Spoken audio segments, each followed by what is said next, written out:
Now it's section 15.5, and let's talk about parametric surfaces. In previous sections, we've talked about parametric curves, which are curves which may take up space on a xy plane or on the xyz coordinate axis. They are curves. Those curves are parameterized with a single variable, usually t, although we've seen theta can be used as well, along with a few others. In this section, we're going to parameterize something going into a higher dimension. We're going to parameterize a surface. So let's begin with x, y, and z as functions. Right? They're going to represent points on a coordinate system, but they're given as functions of u and v. So don't think of these as variables, rather think of them as functions, and these as your variables. Okay? So let x, y, and z be functions of u and v that are continuous. These functions are continuous over some domain D in the uv plane. All right, so you're going to begin with some plane. Here's the uv plane. And you're going to have some region in here, which is your domain. That's your D. All right? Now, the set of points x, y, z that are given by the vector-valued function of uv, where the first component of that vector-valued function is x of uv, that first function. The second component is y of uv, that second function. And the third component is z of uv, that third function.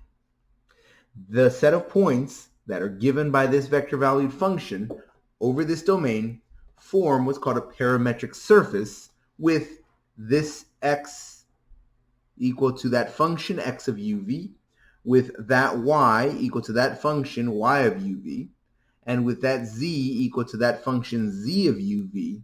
Those are the parametric equations to that parametric surface.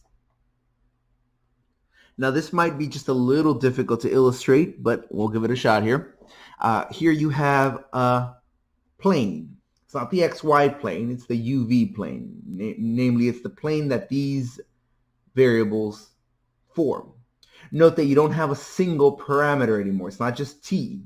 There's two parameters. You need two parameters to parameterize a surface. All right. Now, the way this turns into a surface is the following.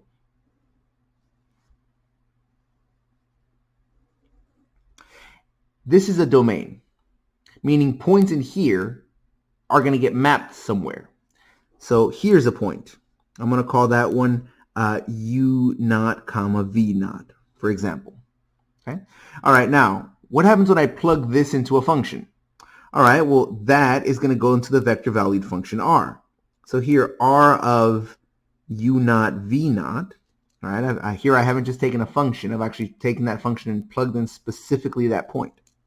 Well, that's going to give me a vector. It's going to give me x of u naught comma v naught, comma y of u naught comma v naught, and it's going to give me z of u naught comma v naught, like that. And notice that this is a vector in R3. So here, well, the way vectors in R3 work, you start at the origin and you go from here to here. Here, just for the simplicity's sake, so I don't have to write that all out every time, I'm going to just call that x naught comma y naught comma z naught, like that. And that's what this vector is. It takes me from the origin to some point, namely the point x naught comma y naught comma z naught. Okay. You say, well, that's not a surface, that's a point.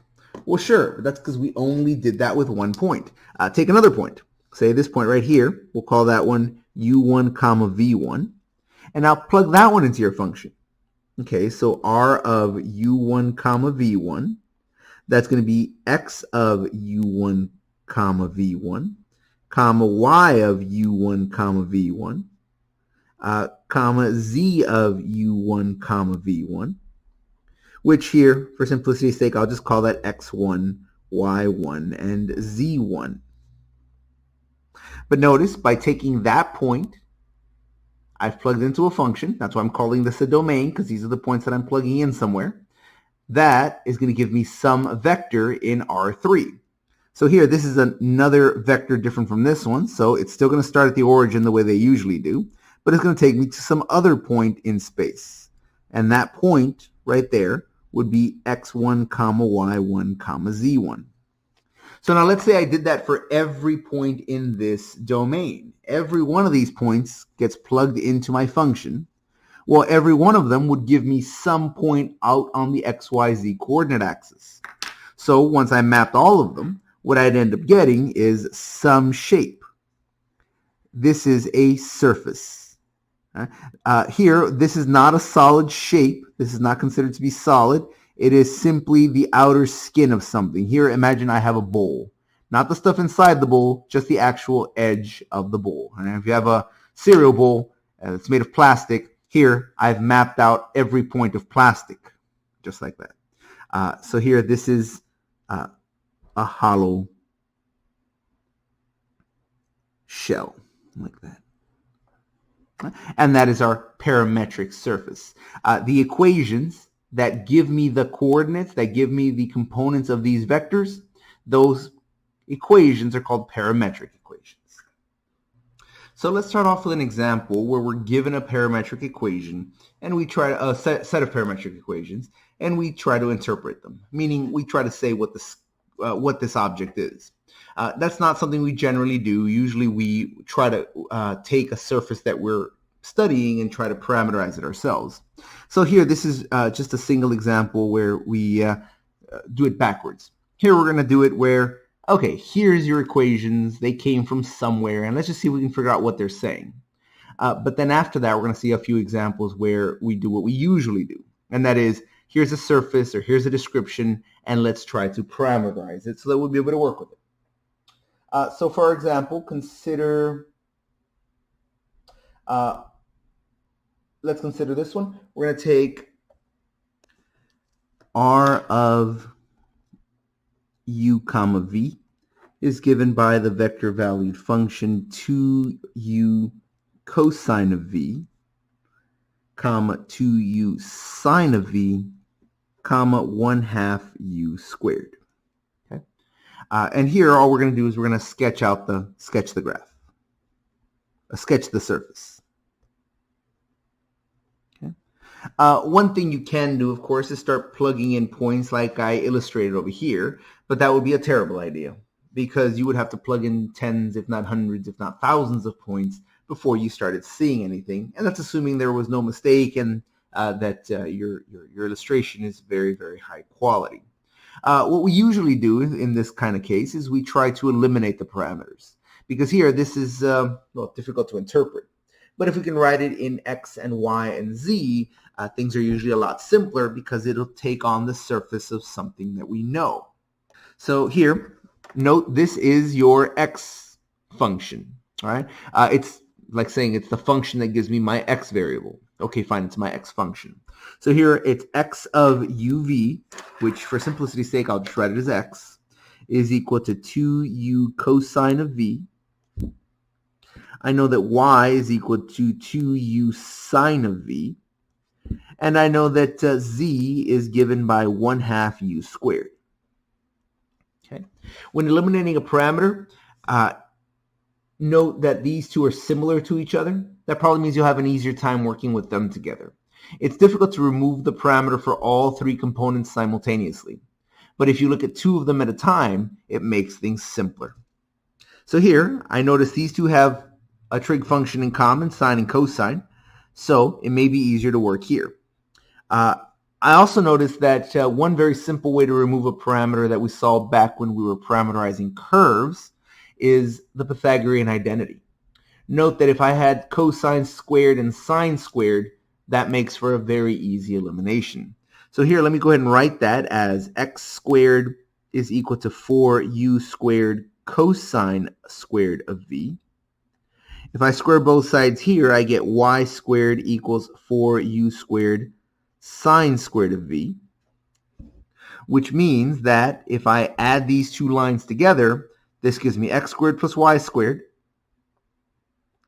equals, here I have a common factor of 4u squared, which I can go ahead and pull out. And I'm left with cosine squared of v plus sine squared of v.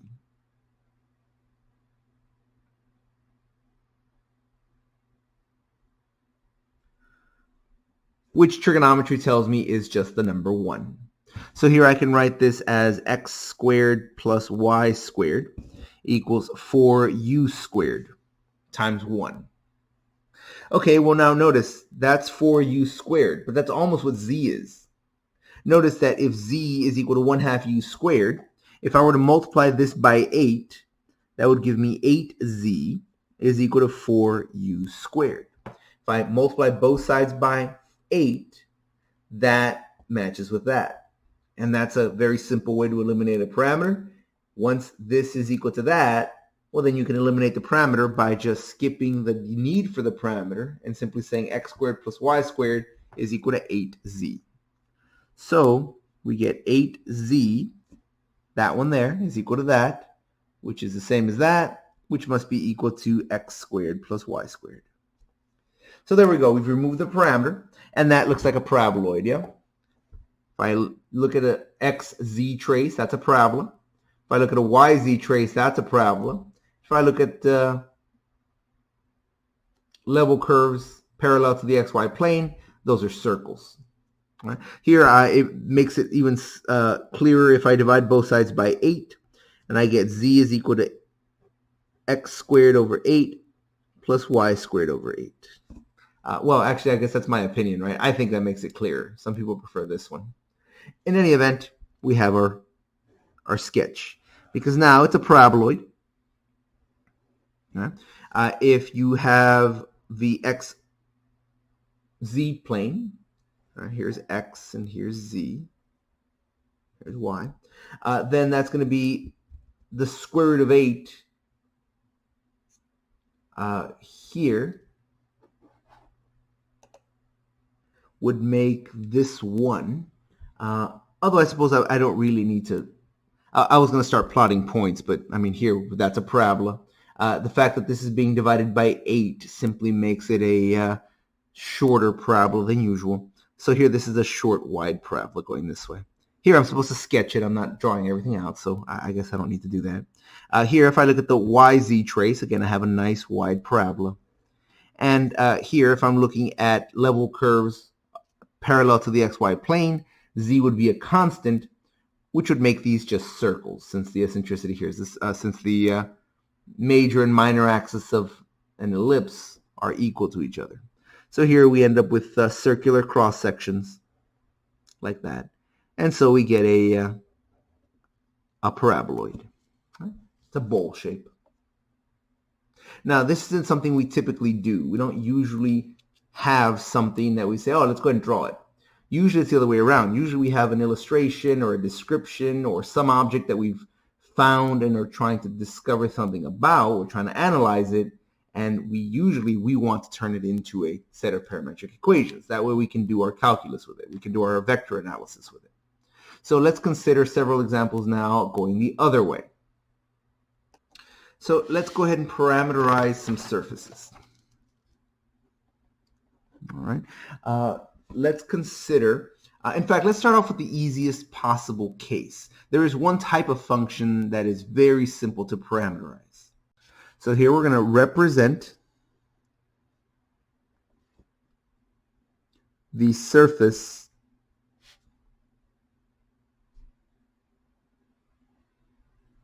parametrically.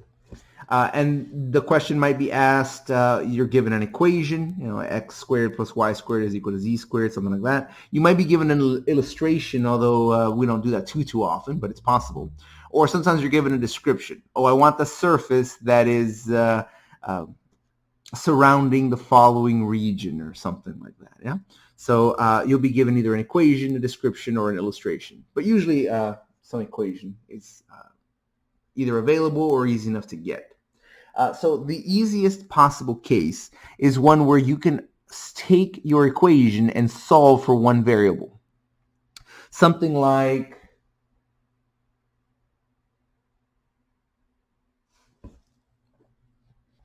let's use x is equal to the square root of 16y squared plus z squared. Whenever you have an equation that can be solved for one variable, In this case, it's already solved for z. The simplest thing to do is to take the variable that it's solved for and simply take the other two variables and call them u and v.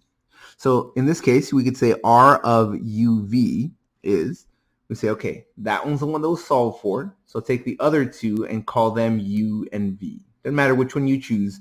Pick one of them, call it u. The other one, you can call it v. So here I'm going to take the y, I'm going to call that u. I'm going to take my z and I'm going to call that v. Okay, so now if x is equal to the square root of 16 y squared plus z squared, well, you could also say x is equal to the square root of 16 u squared plus z squared. And there we go. And that's a parameterization. Now, you may not wish to use that parameterization, meaning depending on what you're trying to accomplish with a parameterization, this might not be the best one for you. However, it is valid. Oh, that shouldn't be a y and a z. That should be a u and a v. Here, let me write that out a little bit better. 16 u squared plus v squared, comma u, comma v. Just like that. Once again, that is a perfectly valid parameterization. It may not be the one you want, depending on what your purposes are. Note that means that parameterizations are not unique. You may be able to find other ones that are equivalent, that also give you this surface, but are written differently. In fact, let's see another way to do this one. For the second method, it'll help us a little bit if we actually graph this one out.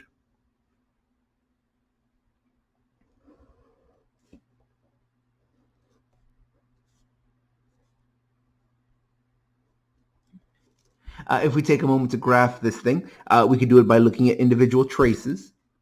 The xz trace, okay, well that means that y term would disappear, and I would get x is equal to the square root of x squared.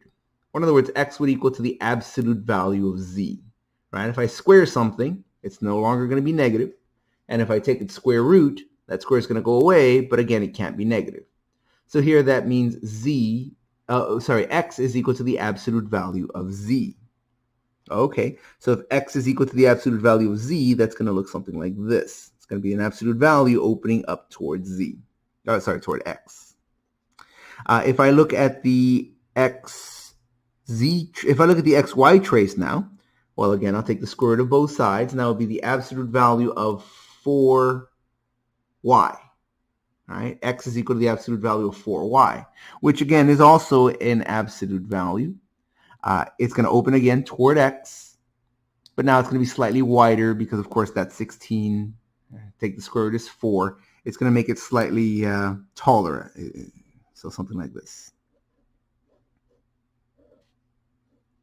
And then finally, if I look at traces that are parallel to the xy plane, notice if I have this, instead of having an x, I have a constant.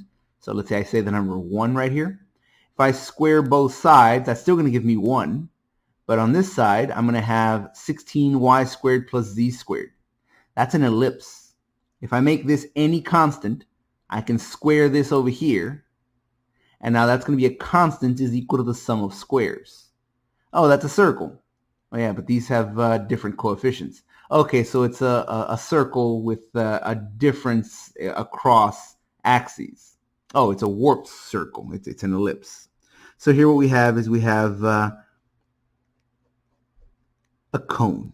Right? These are elliptical cross sections. So here we have a cone that is opening out toward the x-axis. Okay? So we've seen one parameterization. However, another parameterization depends on the fact that, actually, let's not do that. I was going to do something, but that doesn't work quite so well for an ellipse. It would work better for a circle. So here, let's look at a related equation here. Let's represent the surface parametrically. That's not to say it wouldn't work. It would just take a lot more effort. Here, I'm trying to show the more immediate ways to parameterize something. So here, let's say we had x is equal to the square root of y squared plus z squared. Okay, so here that's going to be the same thing, except it's not going to have a different axes, a major or minor axis. Here, everything's uniform. So it's going to be a cone, but instead of having an ellipse as a cross section, it'll just have a circle as a cross section. Whenever you have something that can be solved for one variable, well, then one parameterization is to say r of uv is, okay, those are the variables that this is written in terms of. So take those variables and call those u and v. So that's my y is going to be u, my z, that's going to be v, and then my x is going to be just the square root of u squared plus v squared. But another parameterization is anything that has circular cross sections, sometimes called a surface of revolution. Something that has circular cross sections has a very predictable parameterization. So here, this is one that's valid. There's nothing wrong with this one. But let's look at another one. Notice here that I could make this cone by taking any of these lines that I've drawn here and simply revolving them around the x-axis. Okay, let's see what one of these lines is. Well, it's got a slope of 1. Everything here is exactly the same in every direction. So here that's got a slope of 1, and it's facing in the direction of x. So here one way I could make this is by taking the line y equals to x. I'll take this one right here. That's the line y equals to x. All right, it's on the xy plane. And if I have things only on the xy plane, that's going to give me y equals the square root of y squared, which means x is equal to the absolute value of y. But if I only want to deal with the positive one, here I'm going into the first quadrant on the xy plane, then that means everything's positive, so I don't worry about the absolute values.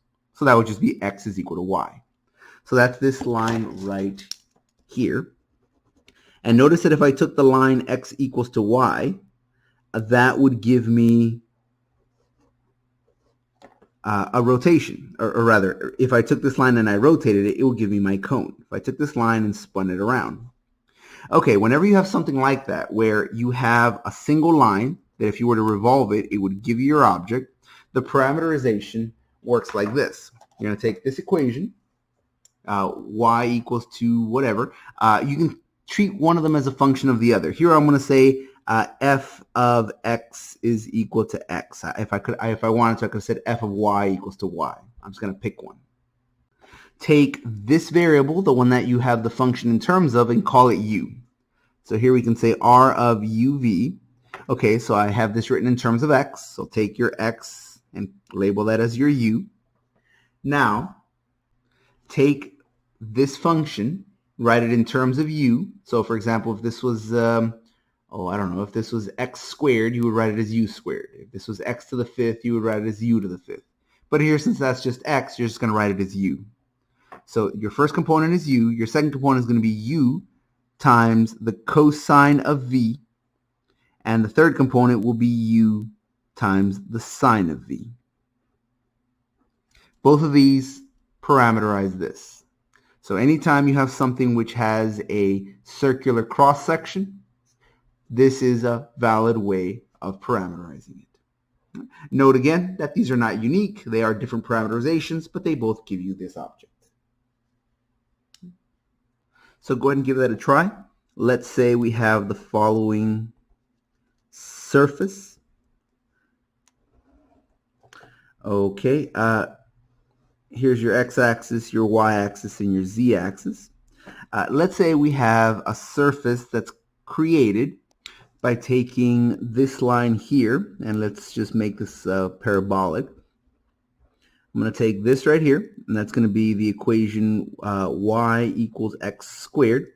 And if you take this and revolve it around the y-axis, you're going to get a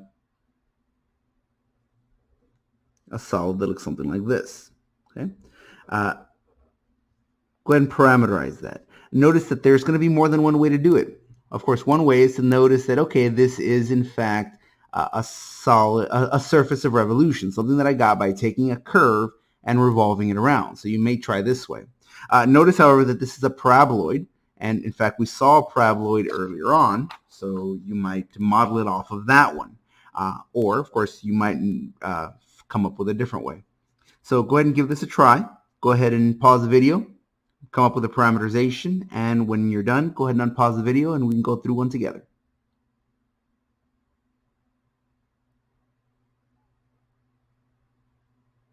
All right, so here we have a function in terms of x.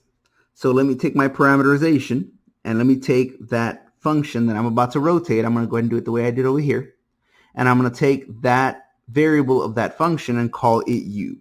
So here, since it's y equals x squared, I'll take my x and I'll call that u. If this had been y is equal to z squared, I would call my z component. I'd call that u. Whichever one this is, I'm calling that u. Okay. So now I'm going to take this function and write it in terms of the new parameter. In this case, this is x squared. So I'm going to write it as u squared times the cosine of v. So this will be u squared cosine of v, and this will be u squared sine of v. Okay. Since this is written in terms of x is u. All right, so now x squared is written as u squared cosine of v, sine of v for the variables around which you're revolving. And if you notice, it does actually look a whole lot like the paraboloid that we had earlier. We had something cosine of u, something cosine of v, something else sine of v, and then something else. Something cosine of v, something sine of v, and then something else. So here this does match up with what we've been looking at. Finally, the third type of parameterization we want to look at involves a cylinder, something that is made up of a generating curve. So as our last example on making our own parameterizations, let's go ahead and parameterize the surface. Let's see, represent the surface parametrically. And here it's given to us as an illustration. The surface that we're trying to represent is the outer skin of a cylinder. And here this is a traditional cylinder with a circle as its cross section, which is going to have rulings that are parallel to the z-axis.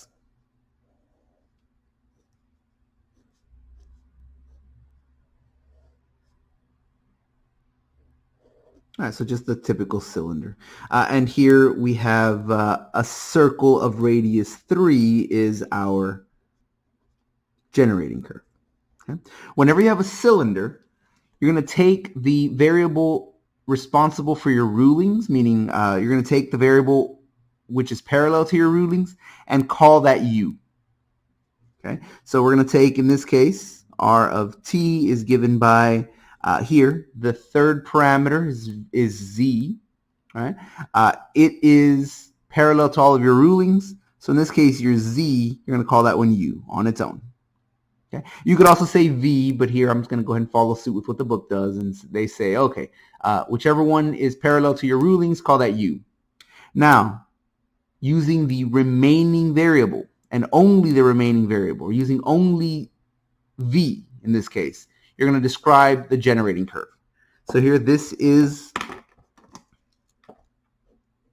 u because your rulings are parallel to z. And now you're going to take your remaining variable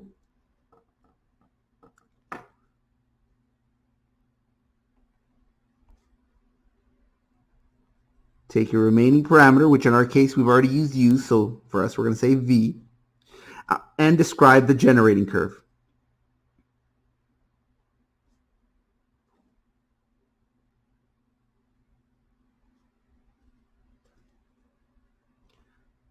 All right, so we're using one variable to describe a circle.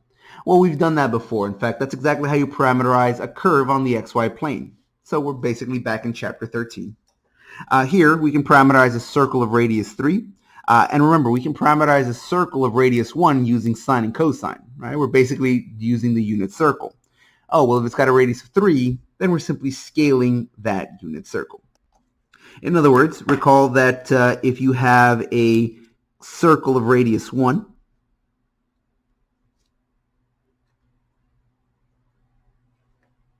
you can parameterize that using just a single variable. That was cosine of theta, comma sine of theta, which is the parameterization that you remember from trigonometry, right? The x variable on the unit circle is the cosine of the angle, and then the y value is the sine of the angle. Okay, so then a circle of radius 3 would simply have this scaled. So that would be 3 cosine of theta, comma 3 sine of theta. So those are the two components for the xy plane. Okay, so taking these two components and using that missing variable, we note that over here, that's going to be 3 cosine of v, comma 3 sine of v, just like that. And there we go, that's a parameterization. Cylinders are nice and simple because basically you just have to worry about parameterizing the generating curve, which is something we've had experience with for the last few chapters. And then that ruling, the axis that's parallel to your rulings, that's simply given by that other variable, which we never had to use to make this. And there we go. Okay, now that we have a small idea as to how we represent these things and how we can write them a few different ways, and we've seen a few of the more common ones, cylinders, surfaces of revolution, and just functions of one variable do represent an awful large number of surfaces that we might see. Now that we have an idea of those, let's go ahead and start doing some stuff with them. For that, we're going to need a few definitions.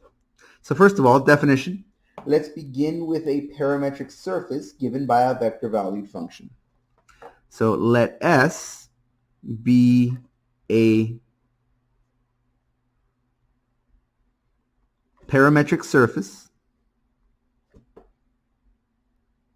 given by R of UV is equal to, and we're going to write it the way we usually do. We're going to write it as X of UV, comma Y of UV, comma Z of UV.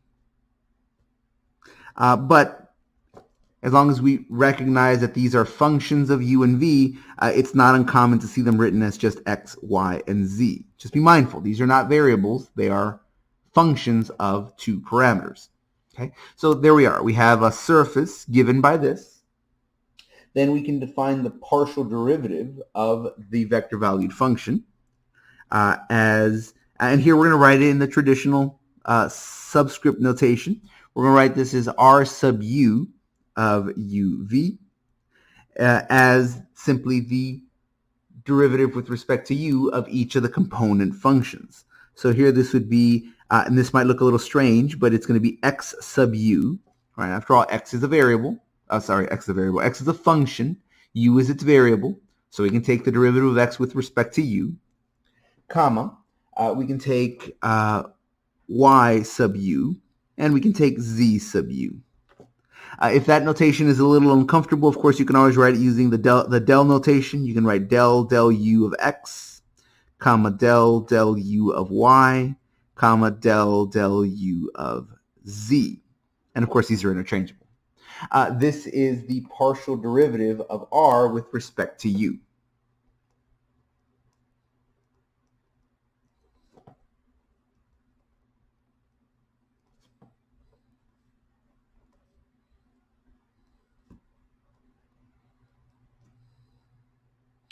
Likewise, r sub v of uv is given by x sub v, comma y sub v, comma z sub v, and that is the partial derivative of r with respect to v.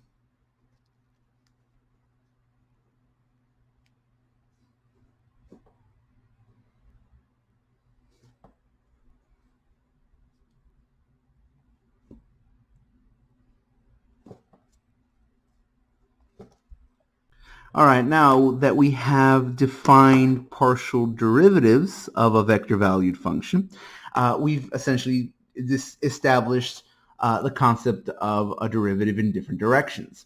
This is going to be central to everything we do from here on out. Consider the following illustration, and I mean, consider the following surface. Consider this surface here. When I say I have a partial derivative, I mean I'm standing at a particular point and I'm facing in a particular direction. So let's say I'm standing right here and I'm facing that way. Okay? So if I start walking, I'm going to now trace out some path. All right? I'm starting from here and I'm about to go downhill. Or if I start here, I'm about to go uphill. Well, there's a tangent line at that particular spot.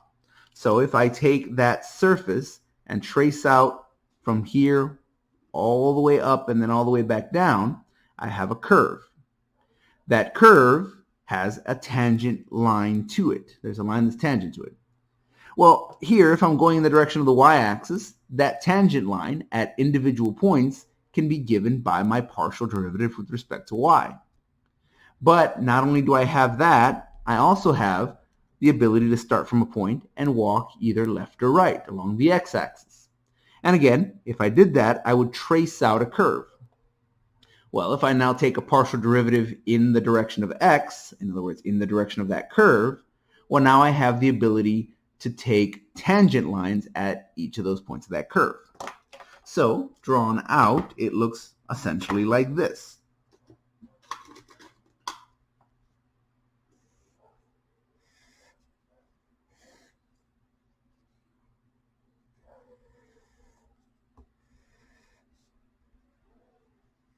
So here's my surface. I'm at a point. And here, if I want to go in this direction, I will trace out some curve. It's a little arc. All right, well, if I want to find tangent lines, I can find tangent lines that are tangent to that curve by taking a partial with respect to the x-axis. That's the partial with respect to x. Oh, well, yeah, but I'm parameterizing it in terms of a new variable. Okay, I can parameterize it with respect to my variable u. Likewise, here I'm trying to take a curve going this way, and if at that point I want to find a tangent line, well, then I can do it by taking a derivative at that tangent line in the direction of whichever variable I wish to travel in. So here I could call this one in red r sub v. I could call this one in blue r sub u.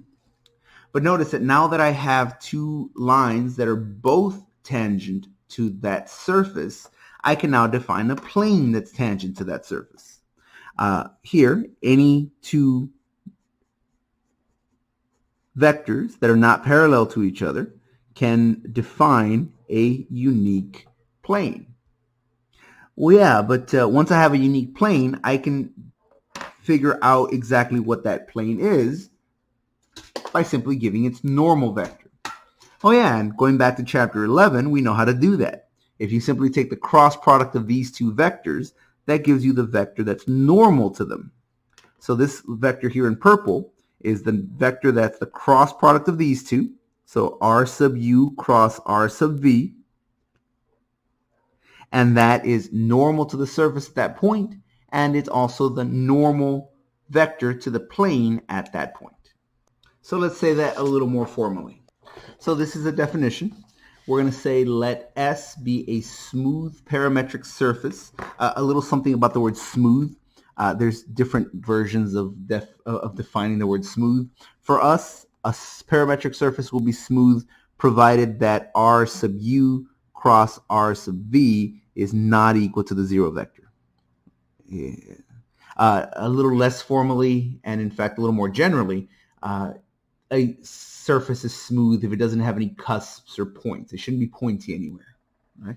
So let S be, hence the name smooth. Let S be a smooth parametric surface that's defined by this vector valued function that is defined over an open region D, its domain, in the UV plane. And then take a point in the domain. when we denote the vector n, that's going to be the cross product of RU and RV. And that is called the normal vector of S, of the surface, at the point x naught, comma, y naught, comma, z naught. When we say the point x naught, comma, y naught, comma, z naught, we mean take the point in the UV plane, plug it into the vector valued function. So really, x naught means u of v naught, comma, u naught. Y naught means y of u naught, comma, v naught. And z naught means z of u naught, comma, z naught. Right? So here we're simply abbreviating this as a point on the x, y, z coordinate system. Right? So that's what we mean by a vector that is normal to a surface that has been parameterized. So let's take a look at an example now. Let's say, let's go with this one. Find the equation of the plane tangent to the surface given by r of u comma v is equal to u comma v comma the square root of uv, like that. Find the equation of the plane tangent to this surface at the point 1 comma 1 comma 1. Okay, so here it is just by definition. Here we're going to take the derivative of this with respect to u. Separately, you're going to find the derivative of this with respect to v. You're going to find the cross product, and that'll give you the normal vector. Once you have a normal vector, you also have a point. And going back to chapter 12, once you know a vector and a point, you can give the equation of a plane. So give that a try. Pause the video and see if you can do that. Find these two vectors, find their cross products. Once you have that, that's the direction numbers for your normal vector. And so now, along with your point, you can get a plane. Once you have a result, go ahead and unpause the video and we'll go through it together.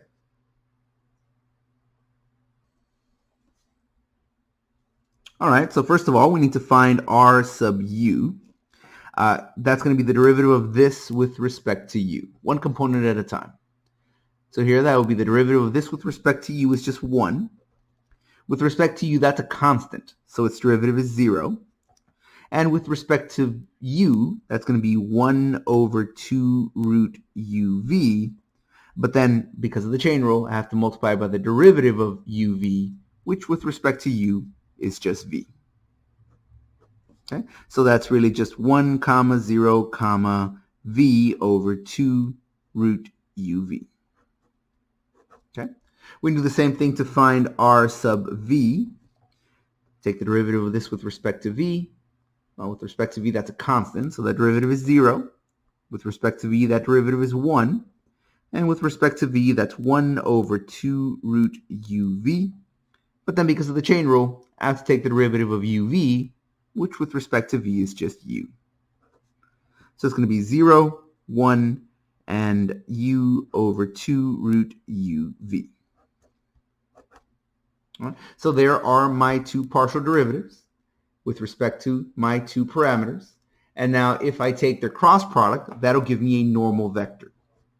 Note I say a normal vector. There's actually two normal vectors.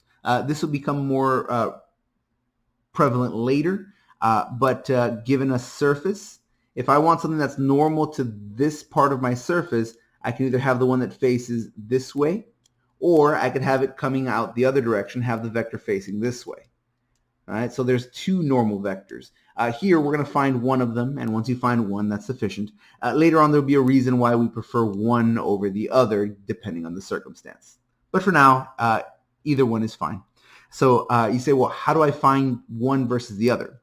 Well, remember, cross products are not commutative. So if I find RU cross RV, that's the normal vector n. If I find RV cross RU, if I switch these, that'll give me the other normal vector. So here we generally want this one. If you find the other one, that's fine too. It'll still give you the plane. All right, so here, remember, cross product order matters. Here I'm going to do it exactly the way I have it up here. So let's go ahead and find the cross product, RU cross RV. Let's see, that's going to be equal to, and here I'll just do some scratch work, I, j, k, I, j, k. Let's see, my components of r sub u are going to be 1, 0, and v over 2 root uv. And I'll just repeat that again, 0 and v over 2 root uv. And then the components of r sub v are going to be 0, 1, and u over 2 root uv.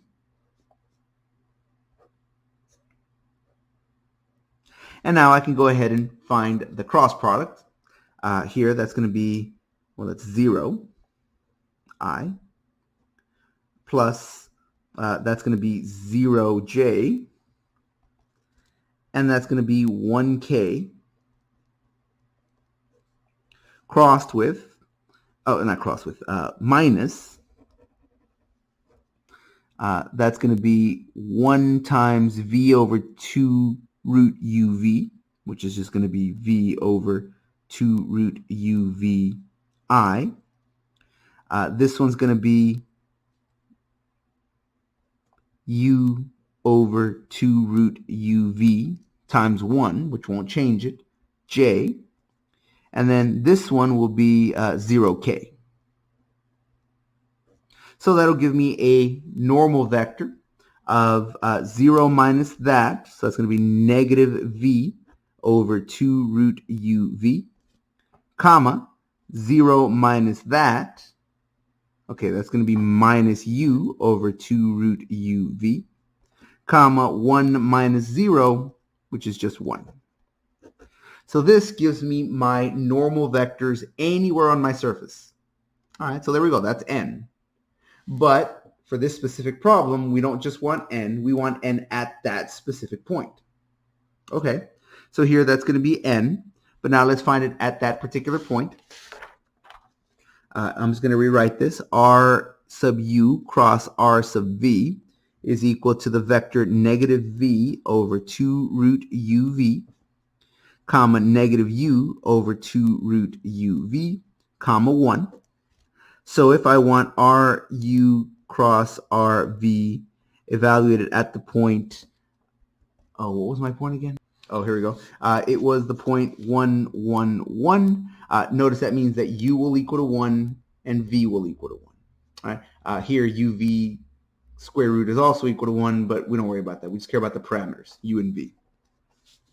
So here, that's going to be evaluated where u is equal to 1 and where v is equal to 1. All right, so let's just plug all those things in. That's going to be negative 1 over 2 root 1 times 1. That's going to be negative 1 over 2 root 1 times 1. And that's a constant, which will just stay 1. So here, that's going to give us negative a half, comma, negative a half, comma, 1. So this is my normal vector at my point.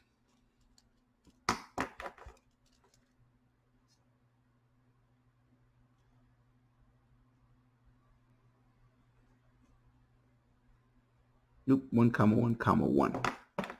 Okay, so now we have everything we need. We have our normal vector and we have our point. Given a normal vector, a, b, c, and given a point, x naught, comma, y naught, comma, z naught, that gives us a plane,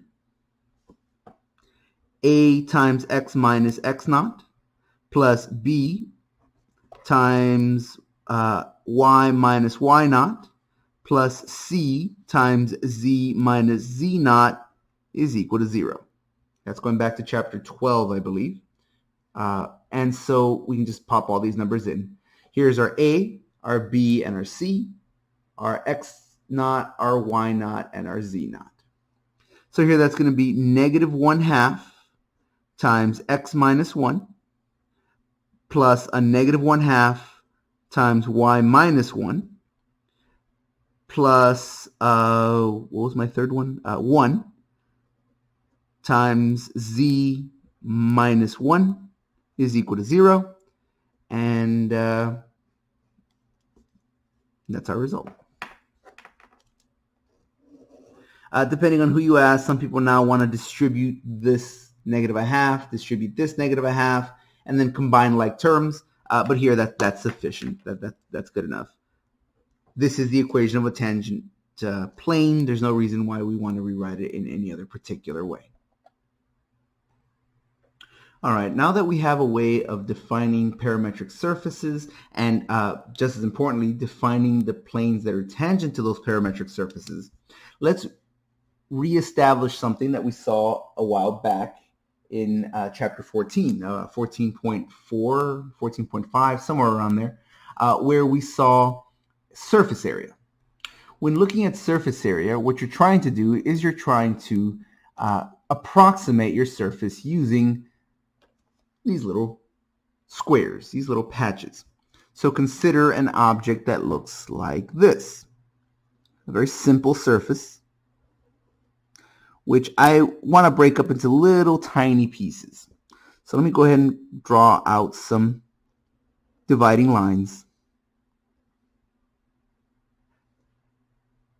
Things that look like that. All right. So I've broken this up into little tiny patches, little tiny squares or whatever, rectangles. All right.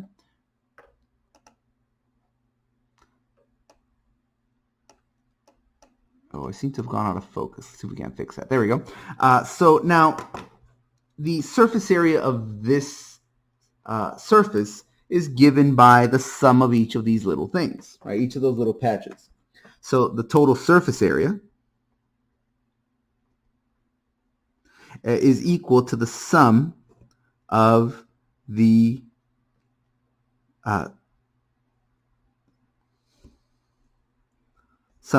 surface areas of the small patches. In notation, we would just simply write that as surface area is equal to the sum, as I goes from 1 up to n, however many of those you might have, of those little tiny bits of surface area, so little delta S sub I. Okay. Well, now, each of those little patches is approximated by a little tangent plane. Notice that tangent plane isn't entirely the same because one is perfectly flat, whereas the other one's allowed to curve a bit. But as long as they're both very small, the difference is also very small. So here the surface area is approximated by the sum as I goes from 1 to n of these little tiny tangent planes. T for tangent, yeah? But as we've seen, the tangent planes are simply given by the cross products of our direction vectors, of our r sub u and r sub v. You can see that geometrically right here by simply saying, well, the little area of that little rectangle there is simply given by this times this, the lengths of these two vectors, right? Okay, well, now I have a very small problem here, no pun intended, a very small problem, and that's if I take the cross product of these two vectors, I end up with a vector. Here I'm supposed to be adding up just areas. Areas aren't vectors, they're just numbers. Oh, okay, well then if I take the cross product, that's in the wrong form. Well, yeah, but I can find the magnitude of the vector. I can figure out the magnitude, and that's simply going to give me the area of the parallelogram that's trapped in between. All right? So the vector here is simply given by, or it's approximated by, let's say that's in the direction of u. Well, that's going to be r sub u. Okay, well now remember, r sub u is a slope. Oh yeah, but now if I multiply that by a little tiny vector in the u direction, then that's going to give me that vector. Likewise here, I can take this little vector, and that's simply going to be r sub v delta v. Right? Okay, well now, oh, and I guess I should write these as u sub I and v sub I because there's going to be more than one of them. Okay, so then that means that this is equal to the sum as I goes from 1 to n of, well again, if I take the cross product of these two vectors, that'll give me the normal vector. Well yeah, but if I then take the magnitude of the normal vector, that will give me the area inside of this parallelogram. And that goes all the way back to chapter 11. really early on, we talked about how the normal vector of a plane, its magnitude is the same as the area of the parallelogram inside. So here you can write this as the magnitude of R sub u delta ui cross R sub v delta vi, like that. Now note, this is a vector, and so is this, but here these are scalars, right? Delta u, delta v, those are just little normalized, those are just scalars that tell me how far to stretch this. So here, the cross product is really between these two. These are just scalars, which I can factor out. So I can write that as the sum as I goes from 1 to n of the magnitude of Ru cross Rv times delta ui times delta vi, like that. But now, if this is an approximation, I can make that better by taking a limit. So here my surface area will equal to the limit as n approaches infinity of the sum as I goes from 1 to n of delta s sub I, which is equal to the limit of all of these, but the one I'm particularly interested in is that last one. The limit as n approaches infinity of the sum as I goes from 1 to n of the magnitude of R, these are all vectors, aren't they? R sub u cross R sub v, delta ui delta vi, which you'll recognize as the limit of a Riemann sum. Here, this is in terms of delta u and delta v. Oh, but that's just area, right? Whenever you have, with respect to a single variable, that's dx or dy or du or whatever. When you have in terms of three variables, that's with respect to volume. Well, if you have with respect to two variables, that's going to be with respect to area. So here that's going to equal to the double integral over a region R, which is the domain in the UV plane. Here that's just your dA, and here that's going to be the magnitude of Ru cross Rv. Oops, like that. We can now formally state that. Let's give our definition here. So here's our definition. Let S be a smooth parametric surface. Again, by smooth, we just mean geometrically, it means there's no cusps or points. Computationally, it means that the cross product of the partials is not zero. All right? So let S be a smooth parametric surface given by this vector valued function in three variables with two parameters. All right? That is defined over an open region D in the UV plane.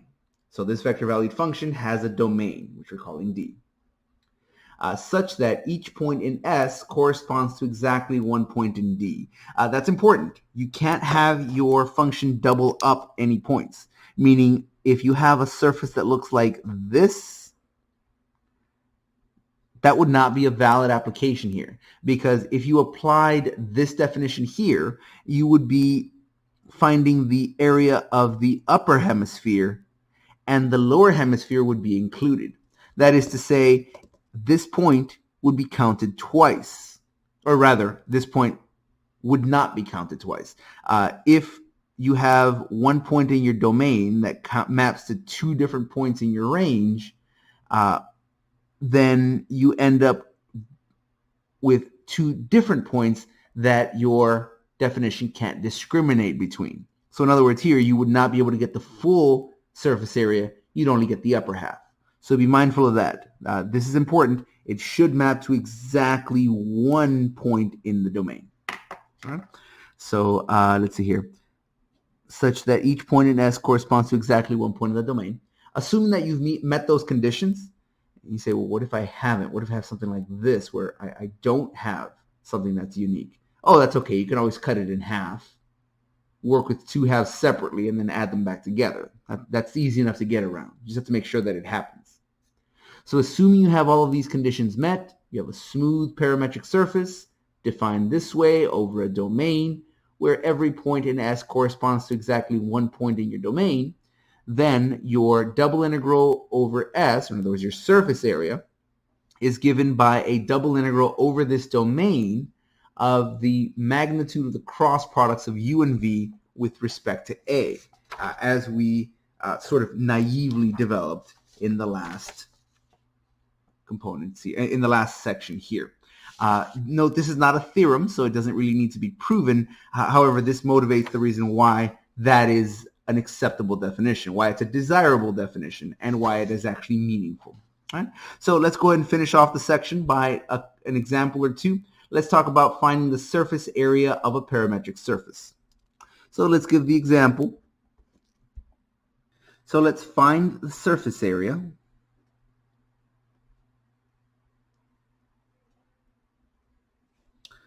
of, and here we're given a paraboloid, or at least part of a paraboloid, of r of uv is equal to 2u cosine of v, comma, 2u sine of v, comma, u squared. Okay. Now, of course, if you just take the entire parabola, that goes on forever. Parabolas have no boundaries. They keep on going forever. So, of course, this would just be infinite. So here we're actually told, okay, now there's some restrictions on this. We want to find the surface area of this where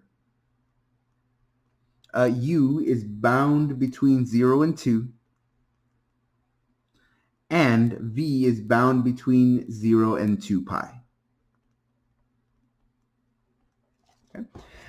Just like in our previous examples where we were looking at finding a tangent plane, here these are all done entirely by definition. There are no tricks, there is no extra anything. It really is just the definition tells you exactly what to do. All right? So here we're going to take the surface area, the double integral over s ds is given by the double integral over d of the magnitude of ru cross rv dA. Okay, well, let's go ahead and find that cross product. So the cross product is going to be, well, first of all, we need to find the partials here. So let's not get ahead of ourselves. That's going to be,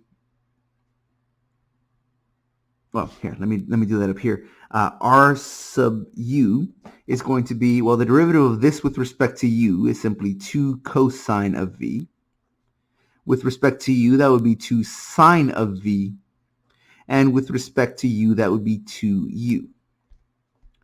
I can take the partial with respect to v, and that would be negative 2u sine of v.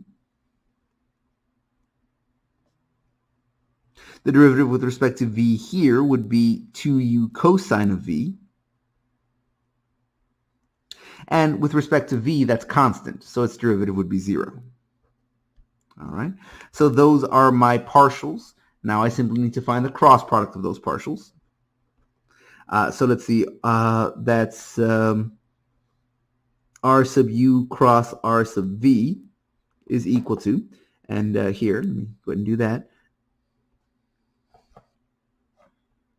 So that's going to be what? R sub u is 2 cosine of v, 2 sine of v, and 2u. 2 cosine of v, 2 sine of v, and 2u. And then r sub v will be minus 2u sine of v, positive 2u cosine of v, and 0.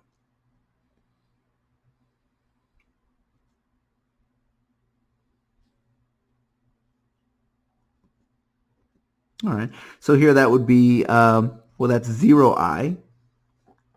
That's going to be negative 4u squared.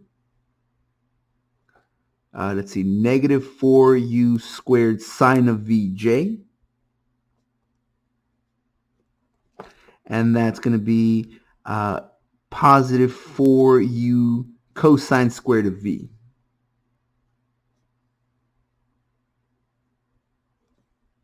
Like k, like that.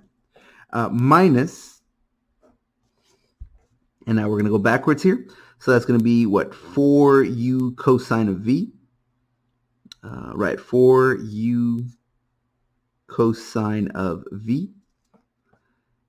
I. Okay, and then that one will be 0j. Okay, so plus 0j. And then this one will be minus 4u sine squared of v. Minus 4u sine squared of v. Like that. Minus 4u sine squared of v. Okay, and now we can go in k. And now we can combine that to give us our cross product. So it's going to be 0 minus 4u cosine of v, which is negative 4u cosine of v. That's going to be negative 4u squared sine of v minus 0 is going to stay negative 4u sine 4u squared sine of v, like that. And let's see here. That's going to be 4u cosine squared of v. Double negative makes that a plus 4u sine squared of v. So it's going to be 4u cosine squared of v. Here I have 4u as a common factor, so let me factor that out. And here I'm left with cosine squared of v. Double negative makes that a plus sine squared of v. And that's going to simplify out significantly here in just a moment.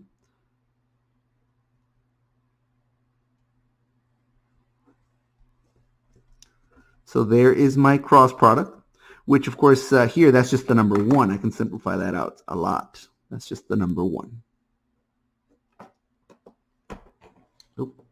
Just like that.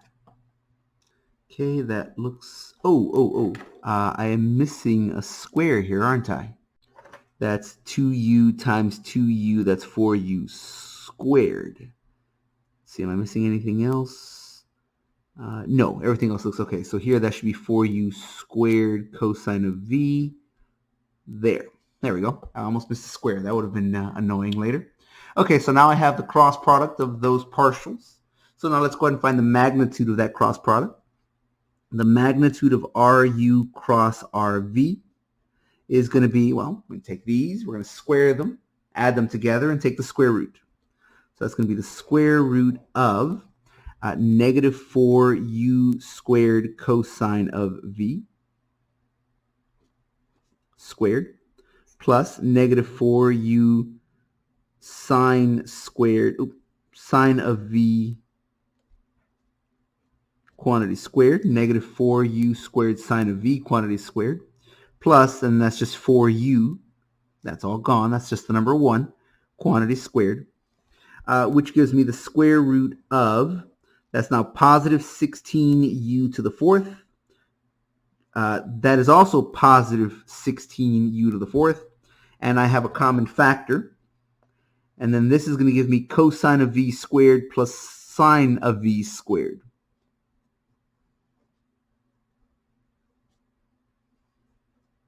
Like that. All right, so that's my common factor. I've squared it and factored it out. Now I'm left with cosine squared of v plus sine squared of v, which will also be the number 1. And if I square this part right here, that's going to be, what's that, 4u squared. So 4u quantity squared is going to be 16u squared, like that. So now we can simplify that out just a bit more. That'll give us the square root of 16u to the 4th plus 16u squared. Here I know that I have a common factor of 16u squared. So I can write this as the square root of 16u squared times u squared plus 1. And here I can't take the square root of that nicely, but that one comes out as just 4u. And then inside I'm left with u squared plus 1. Okay. So this is now the magnitude of my cross products, which is nice.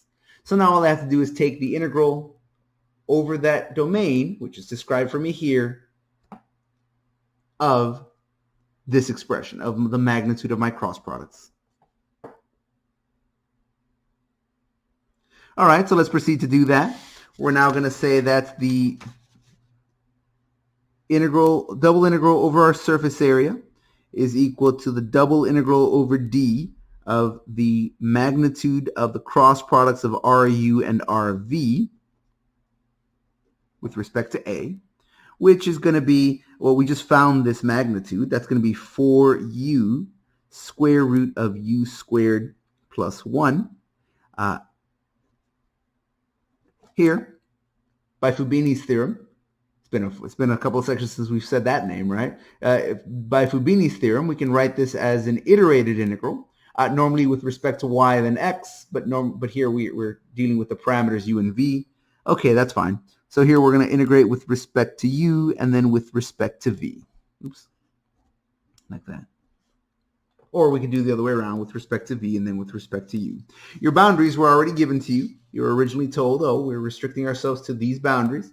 So here v is going to run between 0 and 2 pi. And u is going to run between 0 and 2. Okay. And so now we can integrate this. That integration is reasonably simple. We're going to use a u substitution. So let me just go ahead and do that on its own. I'm going to take the integral from 0 to 2 of 4u square root of u squared plus 1 du. Okay. Here, if I take this and use it as a substitution, I can take u squared plus 1. Normally, I'd say I want to use a u substitution, but clearly we're already using u. Let's use a different letter. Let's say, I don't know. Let's say p, because why not? So here we're saying p is equal to u squared plus 1. So our differential is going to be 2u du, which is almost exactly what we have. We just need to go ahead and double both sides to give us exactly what we're after here. All right, so here we can write this as the integral of, instead of 4u du, we're going to write that as 2 dp. And then here, we're going to take the square root of, well, that's just p, like that. We're changing our bounds. Notice, if u is equal to 0, if u equals to 0, then p is going to equal to 0 squared plus 1. So that's just 1. So that's our lower bound. And if u is equal to 2, well, then p is going to equal to 2 squared plus 1, which is 5. So we can change our bounds from 0 to 2, all right, from 0 to 2. If we plug that u into this original substitution, that'll tell us what our p values are. So here, if u is equal to 0, our lower bound on p is 1. And likewise here, if our upper bound is 2 in u, our upper bound must be 5 in p. And so now things are nice. We can integrate this thing, and that's going to be, let's see. That's 2 times p to the 3 halves times 2/3, evaluated from 1 up to 5. Let's see here. That's going to be 4 over 3 p to the 3 halves from 1 up to 5. Let's see here. If we take 5 and plug that in there, that's not going to give you a nice number. So that's going to be 4/3 5 to the 3 halves. Minus, if you plug in 1, that does give you a nice number. That's just 4/3. Looks just like that. And so that is this integral here. So now we want to take the integral from 0 to 2 pi of this number here. And the nice thing is, even though it is a somewhat unpleasant looking number, it is just a constant.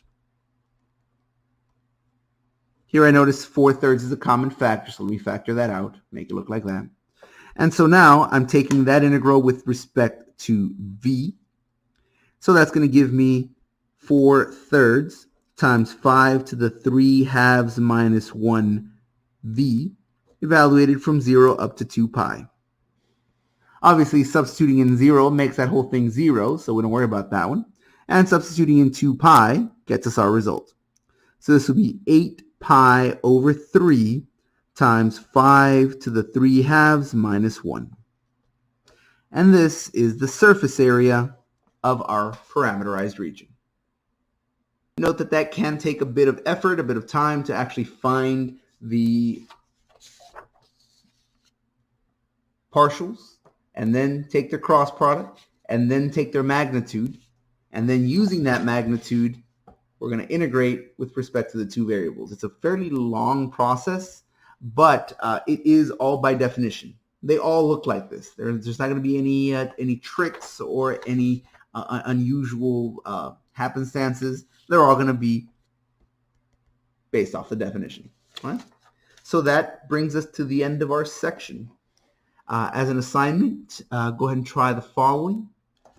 Section 15.5, 17 through 41 odd. Okay? There won't be any surprises here, although the last 4 of them are going to be just a bit of time, but nothing you can't handle. So go ahead and give these a try. If anybody has any questions, make a note of those and reach out to me. And I hope everyone has a nice day.